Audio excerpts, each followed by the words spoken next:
So I am normally not one for optimism. I think if you study the far right, if you look at the electoral results of far right parties decade by decade and notice a steady increase in support, if you see how successful far right movements have been at getting their talking points into the mainstream of debate and discussion, looks bad. I think everyone who studies the subject feels that. But at the same time, I think there is genuine reason for optimism. I read a piece this week by an historian named Thomas Zimmer, who keeps a Substack. And the piece he published is called A World Historic Chance. And he picks up on something that I think is very revealing and very true.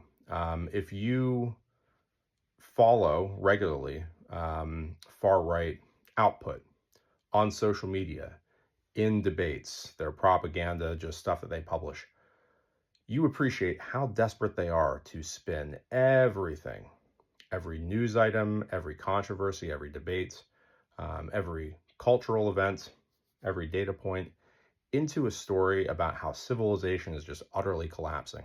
It's falling down around our ears. Immigration is this existential crisis. Gender relations and family formation is just not functioning at all because of some sort of gender craziness that they're always discussing. But if you go out and talk to ordinary people, if you log off and get out into society, yeah, there are some people that are somewhat open to those talking points, but by and large, there is a consensus against the far right vision for society, the far right story about what is happening, about who we are and where we're going. And that is, as Thomas Zimmer points out, it's backed up by data.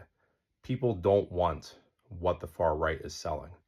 So if you re-examine this moment that we're in context, and especially if you're someone like me who has a little bit of insight into these people personally, into their psychology, are they really confident right now? Is this moment about how they are just striding forth into a moment of triumph? Or is it that they understand that people are on the verge of discovering once and for all, finally, that they like democracy, that they want to deepen it, that gender egalitarianism works, that inclusion and pluralism are good ways to set up society? Because if people finally conclude that in a deep and complete way, it's game over for the far right.